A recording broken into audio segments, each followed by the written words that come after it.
اعوذ باللہ من الشیطان الرجیم بسم اللہ الرحمن الرحیم۔ نیز اللہ اس ابتلا اور آزمائش سے چاہتا تھا کہ خالص علیہ ایمان کو چھانٹ کر الگ کر دے اور کافروں کو رفتہ رفتہ مٹا دے۔ اے مسلمانوں، کیا تم کو یہ خیال ہے کہ تم یوں ہی جنت میں داخل ہو جاؤ گے، حالانکہ ابھی تک اللہ نے جانچ کر معلوم ہی نہیں کیا کہ تم میں واقعی مجاہد کون ہیں، اور نہ ابھی یہ معلوم کیا ہے کہ صابر اور ثابت قدم کون ہیں، اور تم لوگ موت کا سامنا کرنے سے پہلے تو اس کی بہت تمنا کیا کرتے تھے۔ لو اب تم نے اسے دیکھ لیا اور اب بھی اپنی آنکھوں سے دیکھ رہے ہو تو پھر اس سے کنی کیوں کتراتے ہو؟ اور حضرت محمد صلی اللہ علیہ وآلہ وسلم نہیں ہیں مگر پیغمبر جن سے پہلے تمام پیغمبر گزر چکے ہیں، تو کیا اگر وہ وفات پا جائیں یا قتل کر دیے جائیں تو تم الٹے پاؤں کفر کی طرف پلٹ جاؤ گے؟ اور جو کوئی الٹے پاؤں پھرے گا تو ہرگز اللہ تعالیٰ کو کوئی نقصان نہیں پہنچائے گا، اور عنقریب خدا شکر گزار بندوں کو جزا دے گا۔ کوئی ذی روح خدا کے حکم کے بغیر مر نہیں سکتا۔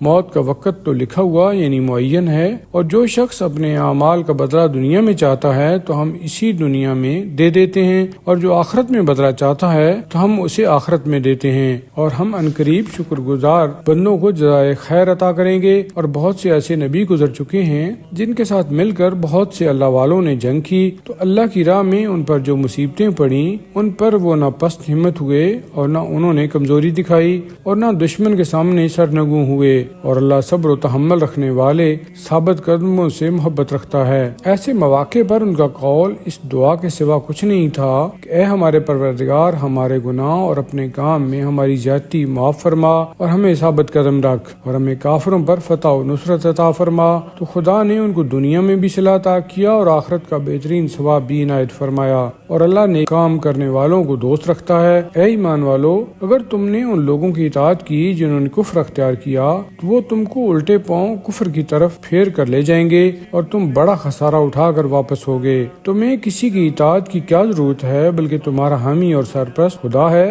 اور وہ بہترین مددگار ہے۔ تم پریشان نہ ہو، ہم عنقریب کافروں کے دلوں میں تمہارا روب ڈال دیں گے، اس لیے کہ انہوں نے خدائی میں ان بتوں کو شریک بنایا ہے جن کے بارے میں خدا نے کوئی دلیل نازل نہیں کی ہے، اور ان کا انجام جہنم ہوگا، اور وہ ظالمین کا بدترین ٹھکانہ ہے جن کے بارے میں خدا نے جنگ احد میں اپنا وعدہ نصرت اس وقت سچا کر دکھایا جب تم اس کے حکم سے ان کافروں کو قلع کما کر رہے تھے، یہاں تک کہ جب تم نے کمزوری دکھائی تو تم نے حکم عدولی کی۔ یہ اس لیے کہ تم میں کچھ دنیا کے طلبگار تھے اور کچھ آخرت کے طلبگار تھے، پھر اس نے تمہیں ان کے مقابلہ میں پسپا کر دیا تاکہ تمہارے ایمان اور اخلاص کی آزمائش کرے، اور پھر بھی تمہیں معاف کر دیا، اور اللہ اہل ایمان پر بڑا فضل کرنے والا ہے۔ اس وقت کو یاد کرو جب تم بے تحاشا بھاگے چلے جا رہے تھے اور کسی کی طرف مڑ کر بھی نہیں دیکھتے تھے، حالانکہ پیغمبر تمہارے پیچھے سے تمہیں پکار رہے تھے۔ تمہاری اس روش کی وجہ سے خدا نے تمہیں ثواب کے بدلے رنج پر رنج دیا،